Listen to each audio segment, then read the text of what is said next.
Absolutely amazing. They bring you to a neutral court to break a record. Yeah, I guess fate has a hand in everything. Why do you call me Francis? Well, that's your name, isn't it? Yeah, but I like Chick.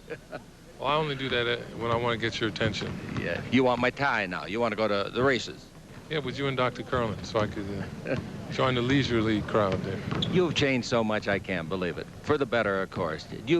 Will you admit you've mellowed a little? I hope I have.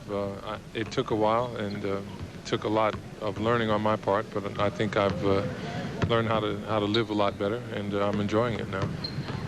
Your book, I believe, had an impact. In other words, from your book, you got so many appearances on national shows, and you expressed yourself so well, answered questions so marvelously, that people saw a man they didn't know existed. Probably so.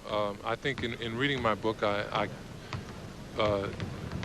kind of understood a man that I didn't really know that well, and it was me, and that was all that came as a revelation. But I made some adjustments, and I think I'm a lot better off for it. Are you a better basketball player than you were 3 years ago?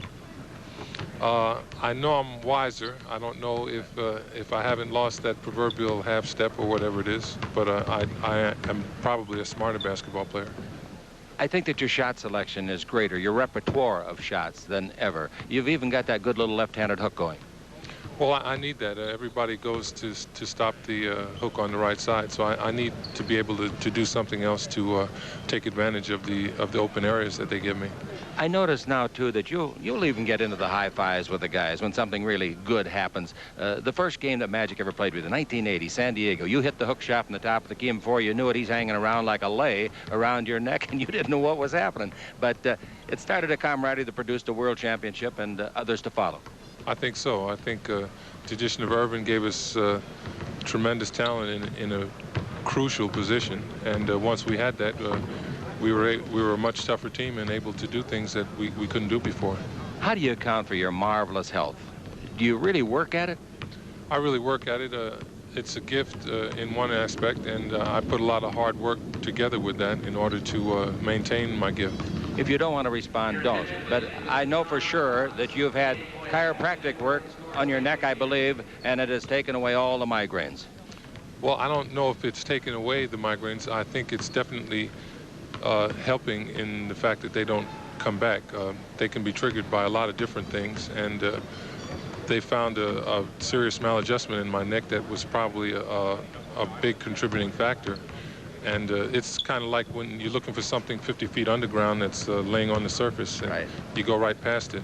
Well, you know, it's just some bones are out of line, and when they put them back in line, it makes for a lot smoother operation for my vascular and nervous system.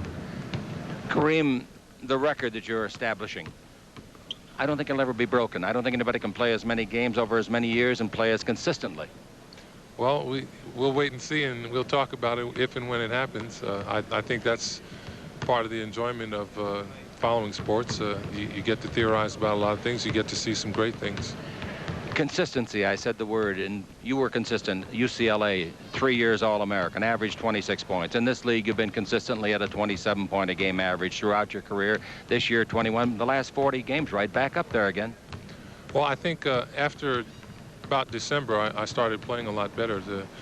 The first part of the season, I had hepatitis, and I missed training camp, and I really wasn't 100% when I started the season because of that. And it took me a while to get all my strength back. It took a lot longer than most people realize. You're a perfect man to answer this question. There's talk now about, again, not letting freshmen play in college basketball. You weren't allowed to play freshman ball. Then you became 3 years All-American. Do you think a freshman should play freshman ball or not? I think it'd be the best thing in the world for the athletes, because they get a chance to really get into their college life and get an education, which is part of their development as a human being. I think so much emphasis is placed on the financial aspects of what they can achieve that they lose sight of the fact that they have to develop as people. And this goes right by the boards, and it's very unfortunate. I think the freshman ineligible rule will definitely change that and help some people do a lot better with their lives. although probably there's some athletic departments that kind of don't like that. Mr. and Mrs. Alcindor are here from New York tonight visiting and to see their son establish this record. He was a musician of a sort. What instrument do you play? None at the moment. I fool around with Afro percussion, but that's only for my own entertainment. I want to thank you for millions of people for what you've contributed to the game, the enjoyment you've brought to us, and the memories you'll leave with us when you go. Just thank you. Hey, you're welcome, and I'd like to thank all of my fans out there for their appreciation and support. It's nice to know that they're out there. Ladies and gentlemen, Kareem Abdul-Jabbar on the Lakers Basketball Network.